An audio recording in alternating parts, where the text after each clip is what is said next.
make it there and can make it back. Salutations and shit, folks. Welcome back to an episode of your favorite travel podcast, Travel and Shit, where I, your host, T. Carrie, have an experiential conversation about the nuanced ways that travel intersect with regular life. Walk with me, folks. This week, I am very excited about this episode. So this is going to be another Weird Things About Places I've Been episode. And this is going to be about Virginia. Now, follow me. Pull up, push the earphones in, turn the volume up, whatever it is you need to do. But join me on this rabbit hole. Generally, I'll do 5 facts about a location. But when I tell you I was I don't even know what a great analogy, like a spotlight was on the topic, I was very intrigued. So I thought that I would have gone down like a Roanoke Island, Croatoan kind of rabbit hole. And that's what I expected to start looking into. But somehow I came across Tangier Island. So that's what this episode is about this week.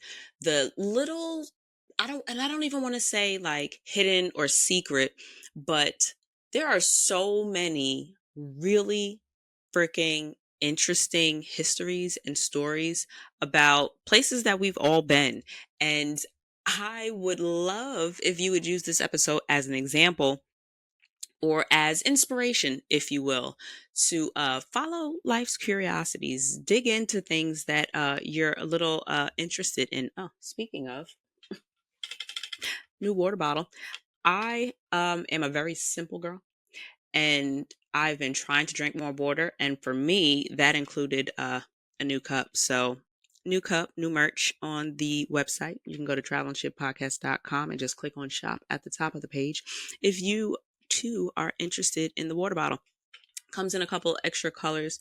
It's actually one of those hot cold cups. I personally love the shit, and it's got me wanting to drink more water. But there's that. Tangier. And I'm bringing it up because I'm just one of those not weirdly, because there's nothing weird about it. It's me. I don't think I'm weird. I love anything occult, the kind of creepy, possibly spiritual. And so when I saw this bullet in the list of weird facts when I Googled it, right? Because these are Google search episodes. They're so fun to do. I expected it to be something really kind of, mystical, supernatural. Was there another legend that I missed? And no, this is actually historically relevant, both past, present, and future. So diving in. So Tangier is a town in Occupant County, Virginia, and it is located on Tangier Island in Chesapeake Bay. As of 2020, like the census, as of the 2020 census, there were 436 people. The population was only 436 people as of 2020. I feel like my high school was about the same size. So I went to a very small high school, and by very small, I think my freshman class started with maybe I went to all girls Catholic high school. And so let's say we started with 100, 115, maybe 110 girls. We graduated 68 in my senior class. It was only 68 of us that remained. So on average, let's just say all 4 years, there's 100 girls in a class, sometimes a little bit more, sometimes a little less. My whole school, including the faculty, let's just assume, including the faculty, that my entire high school was this entire island, an entire community of people. Wild to me. Anyway, since 1850, The island's landmass has been reduced by 67%, 67% since 1850. And that was just based on when they started actually accurately mapping the location. But they have lost over half of the actual island. And much of the remaining landmass is expected to be lost over the next 50 years. And the town will either need to be abandoned or fixed. So, more on that, but that's what brought me pause initially. Um, so, just to give you a little background on the island, so that the more interesting historical context that I'm going to get to has a little, um, the more historical facts have a little more context. So, I'm giving you context to the more interesting part of history that I found. So, for context, the island is composed of three sandy ridges, and they are divided by marshes and whatever tidal streams are, and they are connected by bridges. Like there's the ridges are called West Ridge, Main Ridge, and then Canton Ridge. I want to say West Ridge to Main Ridge has like four bridges that connect those two parts of the island, and then Main Ridge and Canton Ridge are connected by one bridge. There are also islands that are like, I don't want to say smaller islands, but there's like two other land masses that are near the main island. And to the north, it is called Upwards. And then to the northeast, it's called Port Isobel, aka East Point. And actually, most of the island's buildings, institutions, like all of the things that are actively used on the island, are located mostly on Main Ridge. So that includes their school, which is actually the only K through 12 school in all of Virginia, and it has like 60 students in the entire school. So from kindergarten to 12th grade, there are 60 students in this school. So it is relatively small. Where did I have? Okay, so jumping to the total space of the island. I am a city girl, so I can't really say or give context to what like an acre is. I don't know what an acre to a football field is, but I also don't play football, so saying that it's the size of a football field doesn't really do anything for me. I would have needed to break it into, and then I can't even say even a basketball court because I don't know if I'm envisioning like a regulation court. Like, is high school the same as a regular? I don't know, girl. But including the surrounding marshes, so including even land that is uninhabitable, or is it uninhabitable, but where people don't live, that's just marsh, which is used for like hunting, and I think they had something else that they do there, but it is less than 740 acres. However, of all of those acres, only 83 acres are high enough for habitation, and by high enough I mean 4 feet above sea level. 4 feet about sea level, and 83 acres houses all 436 of them people. And sadly, they lose about 9 acres of their shoreline um, every year. And so that is what is leading to them possibly needing to either be fixed or abandoned within the next 50 years. More on that later. So that is oh, also what was really cool, there are other islands that have been submerged, and they count in one, two, three, about four of them: Shanks, Wheeler's Hole, Fishbone, and Piney Islands. And those were around, I guess, the upwards area, but those were part of that 67% of the landmass that they had lost. So that's kind of like a visual, if you will. Now onto the historical.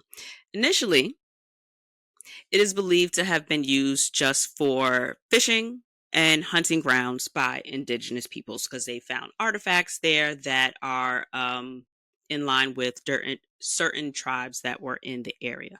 So the permanent settlers who like landed there in the early colonial days and the such arrived in 1770s, and they got there as farmers. And by the late 19th century, though, the islanders started becoming more dependent on harvesting crabs and oysters from the Chesapeake Bay. So settlers arrived in 1770. This was British, I would assume, because that's who mostly was pouring in around that time, if my U.S. history serves me correctly. According to a PBS documentary, it's really short. I think it's maybe 9 or 10 minutes. It's really good. Absolutely a link in the description box. There's going to be a link to all of the articles that I used for this episode. I want to say I got info, obviously, from our girl Wikipedia.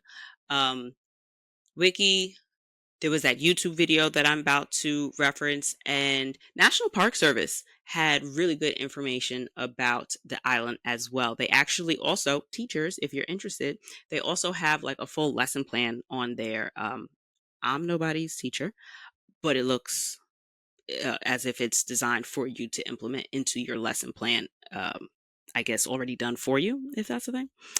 But settlers got there, according to PBS. Most of today's descendants are actually, most of today's inhabitants are actually descendants of those early settlers because it's so fucking far removed. It's, I think, 13 miles off of the mainland coast of Virginia.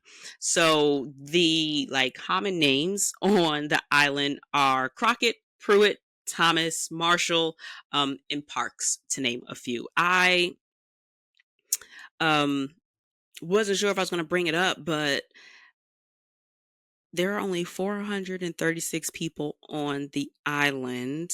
I can't say as to what, I didn't bother looking into, say, what the census 50 years ago or 100 years ago. Like, I didn't, backtrack all the census to see if there were maybe more. Like, there are only 436 people. So where did these people come from if the majority of them are descendants from the people who initially landed there? You feel me? Like, so who are you guys procreating with if not each other? Like, do people come from, like, people do visit the island, and I just don't know what that looks like. You get where I'm going? It was a curious thought. I did see something about possible, um, you know, incest, not incest per se, but inbreeding. It would have had to have happened at some point. No, it's a very small, removed area.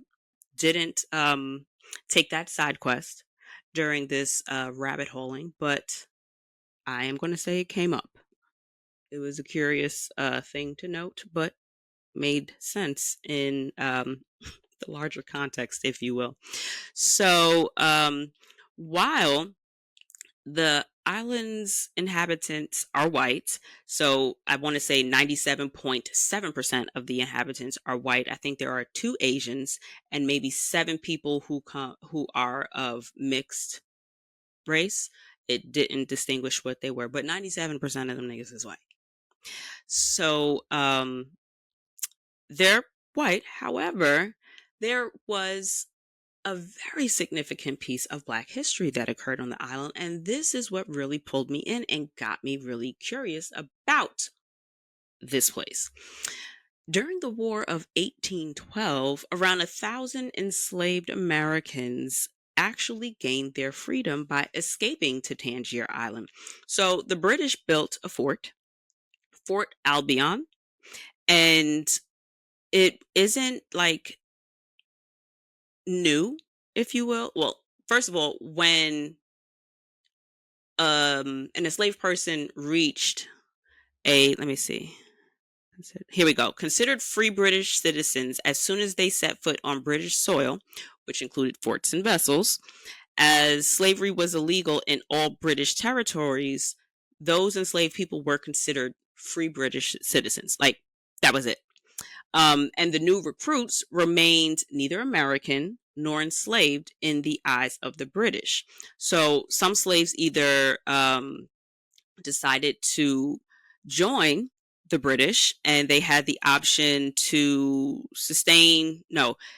to either fight with the British as part of their military or be sent to British colonies in North America and what was the other area?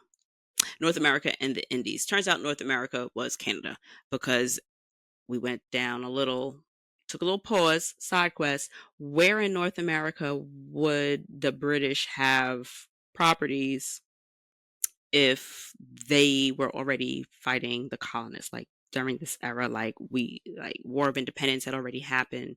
But again, another side quest, but it got interesting.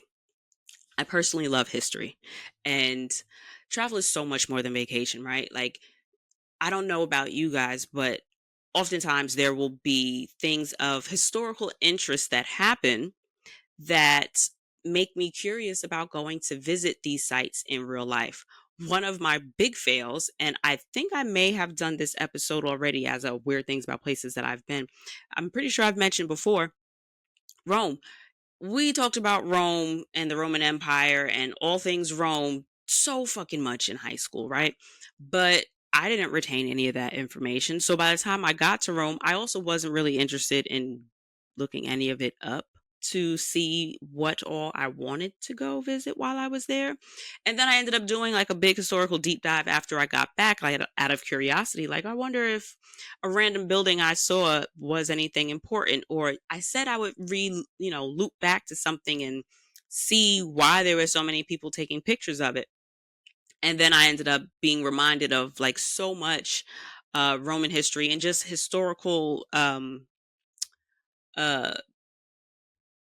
I'm gonna say actions, activities, like things historically that happened in that area and in the era that were just like, oh shit, yeah, we did talk about that in school. And why didn't I look into it prior so that I could actively go see it?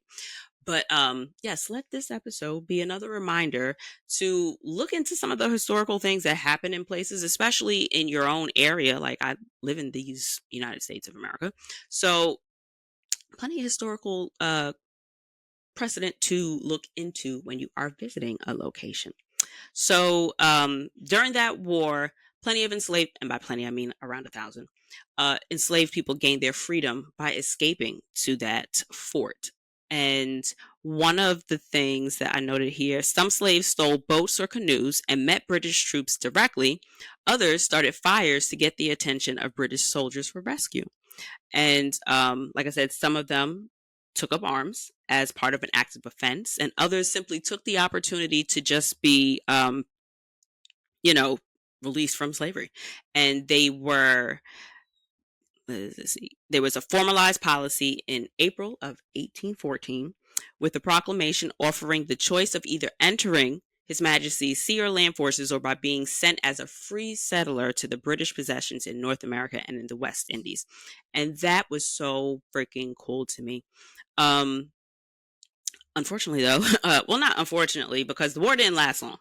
So, War of 1812 ended only like a year or so after the fort was built. And so that was February 17th, 1850. And as the British withdrew, however, this little nugget warmed my heart. Cockburn, whatever his importance was, but he was the one that ordered that on no account is a single Negro to be left, except by his own request. And that basically signified that they fully embraced the former slaves as full subjects of the British Empire, whether they decided to be of service to the British military or not. And by March 21st of 1815, the evacuation of the British from the island was complete. And not oddly enough, but the fort was, and all of its barracks, because they had actually built out the fort and had dwellings and houses. So it was supposed to kind of be more than just a military standpoint, because they were able to use its location in the Chesapeake Bay to actively attack the U.S. colonies that were there. Virginia, Maryland. I feel like in certain areas of D.C., they were able to strategically have a good footing in the area to fight the war. Um, but after all of that, all the British were removed or just left, and the fort and its barracks were all burned. And whether or not it dissipated or disappeared from that, it also got, further destructed by storms and floods common in that area. And there is nothing left of the fort as it stands. Completely gone. All of it. So I can't imagine how many pieces of history just don't exist. Like, do you ever think about the history like we don't know about? You go to all these places and you walk these streets and you visit these buildings, and I am a woo woo girl. And so it kind of has me think of like when you see like a really, really, really old tree. It's like all the history that that tree lives through, all the random regular people, the me's and you's of the world that pass by that tree going through their regular lives. Like imagine all of like the huge moments in our lives, like being nothing, right? Because we're essentially nobodies, and air quotes here because we all somebodies, but historically we're not, right? Imagine all of the things that would have been of importance had any of us been in historical figures that may have occurred near those trees. Picnics. I think of proposals that happen, or babies that are born, breakups, people sharing good news, whatever. So much of history goes undocumented, right? And for this entire fort to have served as such a spring point, if you will, for who knows how many families out in the rest of humanity and into the world, for it to have started there and to just not exist anymore. The fort is gone. Any physical trace of it to see on that island, kaput. Um, and another really cute little footnote that I found was because of their ties to the Northern Methodist Church, Tangier residents of the 19th century did not support slavery and did not join Virginia in seceding from the Union during the Civil War. That was also fucking interesting to me because I was curious, right? Being so far removed, where on the side of history did they stand? And so just to roll it back, just in case any of you have brains that work like mine, I was having quite a difficult time understanding how the British actually showed up and had about 1,200 of their troops just pull up shop and build a fort to fight, at that point, the Americas. Um, if settlers had already arrived and it had been, because I'm guessing maybe it wasn't part of Virginia at that point, because if we had those settlers show up in like the late 1770s, that is chronologically before 1812. So if we had people there, what was their status? Were they American citizens? Were they citizens of Virginia? Because if in the 19th century, which is the 1800 to 1899 period, right? Remember, like the century you're in denotes years that start in the number prior. So the 17th century included years of 1600 to 1699. The 21st century is all of the early like 2000s. I'm pretty sure that's when I start getting fucked up. The 20th century, no, the 20th century would be the 1900s to the 1999s, and then the 21st century would be the 2000s to, I guess, the 1,000 years. I guess for the 3,000 years. So we're but a century is 100 years. We're digressing. Um, I just had those questions as to, so what and who were the peoples that were there? What happened to them? Did they get kicked out? Like, did the British that came over send them back to Virginia? Did they just coexist? Like, what was happening? I was a little curious, but again, didn't take that side quest. So, in terms of past history, that shit was just wild interesting to me, and who would have thunk, right? Presently, it's also kind of interesting. So the town has been, like I said, it's disappearing. The island is eroding because of climate change. And that leads to my thought process was one, this isn't the only place, right? There are places that have been suffering from over tourisms. And the first place that always comes to mind for me is Machu Picchu. I don't see myself going back to Peru. And that's one of the things that, like, I thought about. Like, I only had, I think, 3 days, maybe 4 nights while I was in Peru. And I didn't really give it too much thought prior to getting there. But then it was kind of like, oh shit, maybe it'd be nice to see Machu Picchu. But then I realized that the time that would have been needed for me to accomplish it based on the excursion options that were presented to me at the time wouldn't really work out. It would have basically negated everything that I had already put in line, which was just a couple of things. It was like the swimming with the sea lions and shit. But I essentially would have had to dedicate the entire time that I was in Peru to this Machu Picchu experience. And it was just, it didn't work out.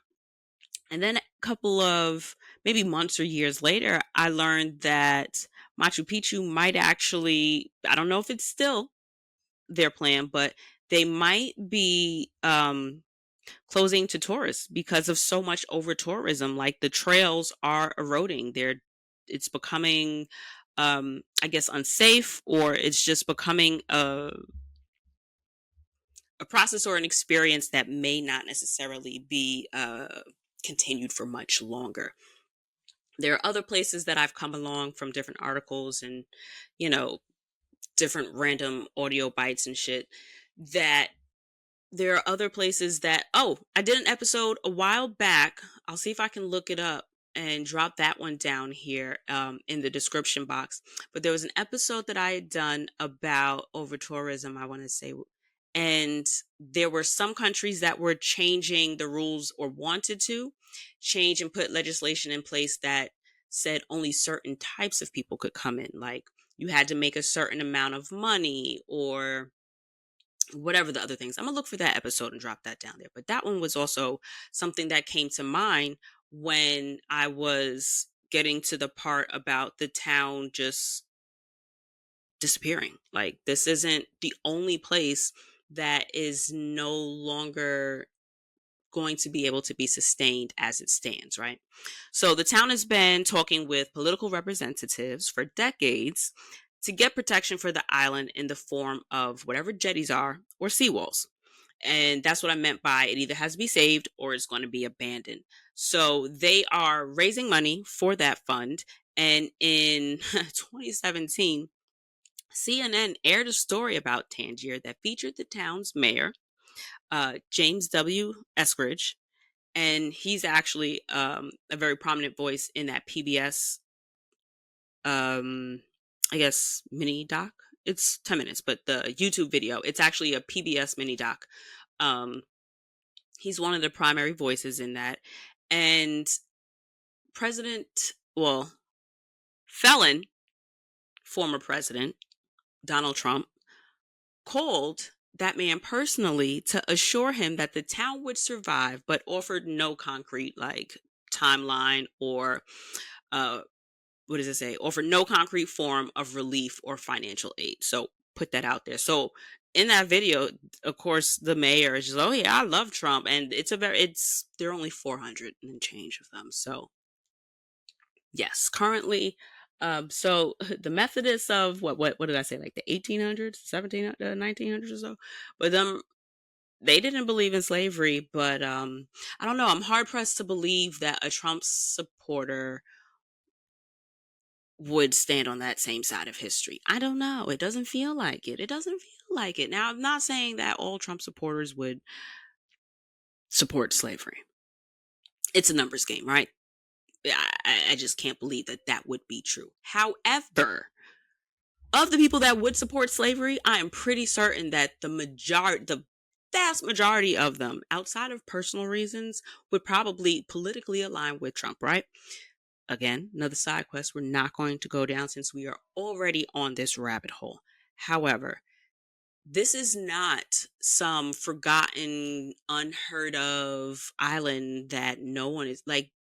There was a CNN. There was also, I think it was a BBC Travel um mention that I came across in this. Like, people are talking about it. There have been, I forgot who they were, but there was, I think it was Army base. There was a whole eminent domain sitch that went on. More to come on that. But yeah, so currently they're very Trumpy out there. So part of me kind of wants to visit because this is a very unique place. I'll get more into why. But at the same time, there are no blacks. I'd be the only one. Unless, of course, there are other tourists that would be there the same day that I am. But all right. Um, so the people currently still rely on crabbing to make a living the same way the people, oh, I don't know if I'd mentioned it. So they initially came over as farmers in the 1700s, but then at some point they transitioned into um, crabbing and oyster. I guess I don't know if you farm them or if you don't hunt them. Fish them, I guess, or whatever. Um, but the town is considered the soft shell capital of the world, and it is referred to also as one of the last waterman communities. Remember, they are 4 feet above sea level. Okay, they water is their friend. It's they live on a lot of marsh. It appears. Um. Oh, yeah, I mentioned oyster income came back. It used to also be a major industry, but it was resurfaced more recently as a major industry. And I'd say by more recently, I think in the last 10 years, if I'm remembering what I read appropriately. Um, so other than fishing, so other than being fishermen, God bless them, because the shit don't look easy. Tourism is a main industry on the island. During the summer, several cruise ships actually come to the island each day, allowing passengers to explore and buy goods from the islanders.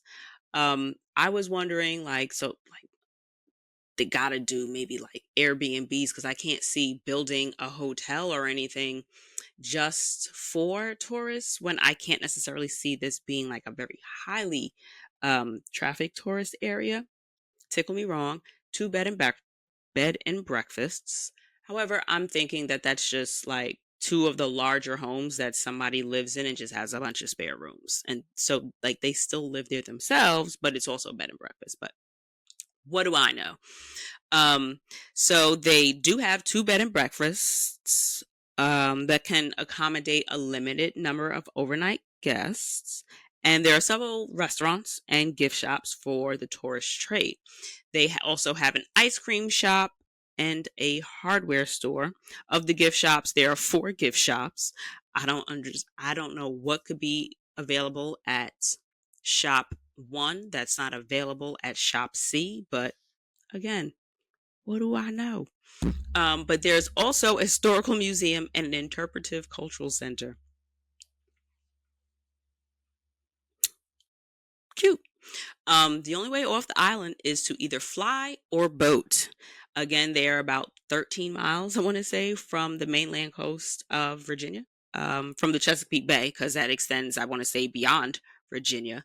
But they fly. The airport is open from dawn till dusk, or you can take a boat. And it says there are two boats that travel regularly from Crisfield, Maryland, across the Tangier Sound to Tangier, and both passengers and mail are carried on these boats. So there are ways for you to get there and to get off. And it would appear that the residents aren't necessarily closeted or pocketed. They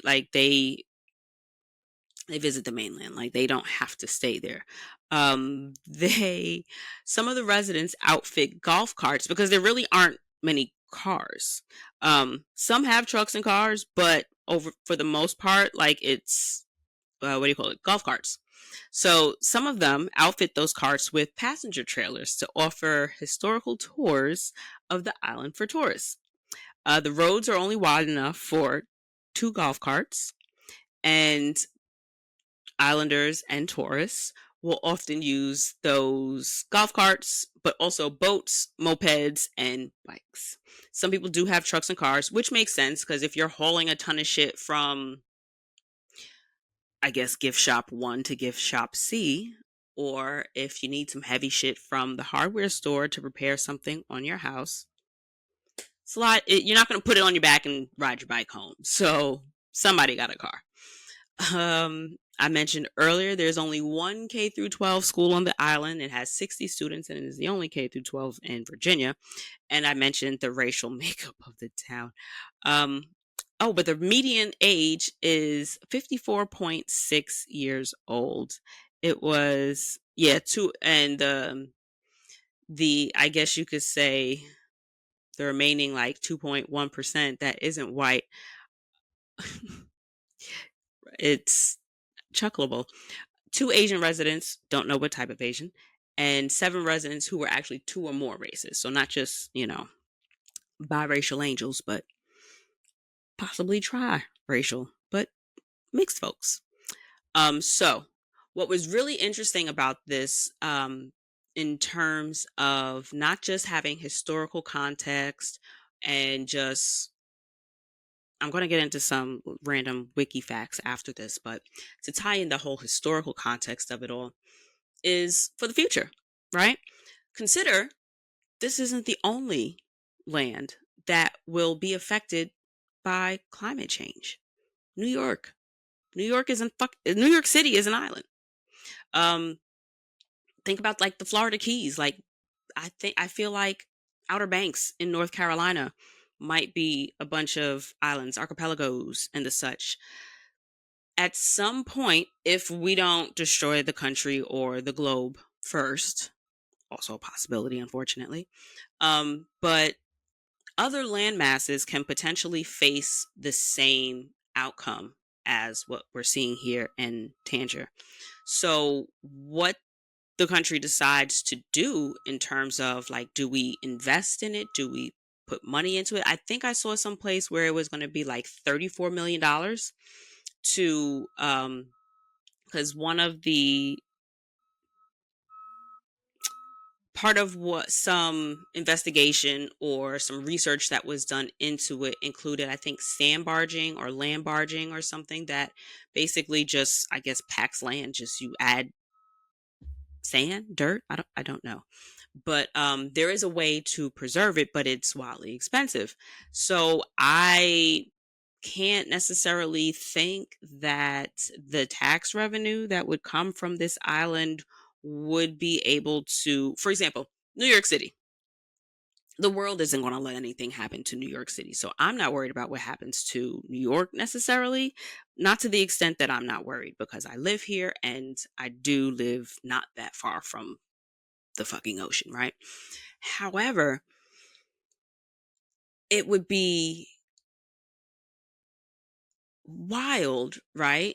To say at some point, well, you didn't save that island. Why should we save this island? For like even someplace that's not as large as New York, right? So this could literally set a precedent for how we go about preserving, how we decide to dictate funds that go to these types of preservations, especially considering they're a relatively small community. Well, not relatively, they're fucking tiny. They're a small community. Their tax income, like what they're generating there, is nothing compared to what New York is generating. So, like, I can see how, like, a larger entity like the US government might say, sorry, girl, but we can't really see spending 30. Like, who's footing the $35 million bill? Is the state of Virginia going to do that? Is that a federal thing? Like, there is so much historical context. And like I said, I found information on the National Park Service. So I feel like maybe part of the island may be historically preserved, like part of, it's also part of some type of history trail that extends itself through the Chesapeake region. So that hopefully, and I say hopefully because I love history. And regardless of whether or not I may agree with all the people, that history still matters, right? Like, you can't experience history in a bubble. You shouldn't experience history in a bubble. Um, Tons of different people, tons of different ways of life and viewpoints and all of that shit. And it's kind of like they say you can't have light without the dark, you can't have good without the bad. All history matters. So I'm all for preserving history. But like, who's going to pay for it? And so, like, what happens here can have a very loud and expansive effect on what tends to or what may happen in other areas. So, between the past and the future history of this island, so much. I was so like, what? Like, and who would have fucking known if you didn't do like a random fucking Google? Weird facts about Virginia. One of the bullets was this. And then I went on my rabbit hole, and here we are. So some fun little wiki facts about the island. They actually have cable because I was a little worried about them. They have cable television and internet service, and it appears that it's only been since 2010. I'm hoping I'm wrong. They may have had maybe like satellite or something prior, or it just wasn't reliable. But according to the wiki, the island has cable television internet service because of some kind of microwave something. It's giving antenna. I don't know. Um, and then they noted 2010. So for them, I hope that it's been longer. Um, One of the things that when I was again, I really suggest y'all watch that PBS article, little video. It's at most a 10-minute YouTube video. And they were highlighting one young man that left the island for college. And what was cool was the mayor was talking about their fishing and the work that they do crabbing, and he was saying like this is how we send our kids to college. And it was just like, yeah, wow, you think of a small town, and then like when you watch like a Lifetime movie or whatever movie, there's always like, I'm going to get out of this small town and I'm going to be somebody. There's always people that leave, and then there's always like, oh, you never left, the people that stay behind. One of the things they noted was just like jobs, right? There's but so many types and titles that the island can support and sustain. One of the teachers for that one school, like some of the grade levels have like one student. And one of the teachers was saying, we have a couple of the girls here that are like that. They want to be nurses, but they know the island can only sustain a certain number of nurses. One of the other wiki facts that I have here is where is it?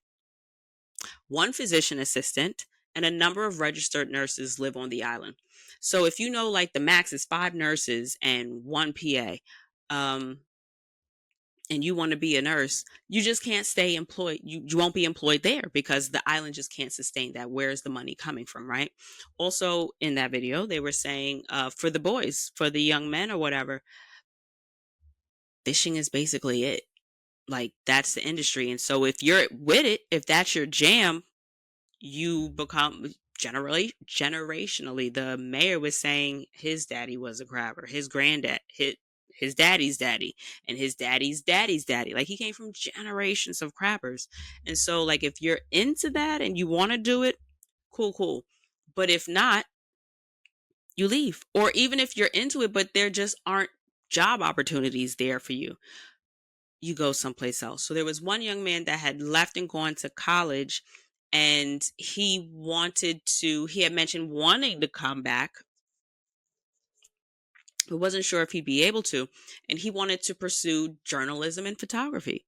And it's just like, all right, so you guys deserve your own newspaper, but like if you go to school, you get a journalism degree. Um,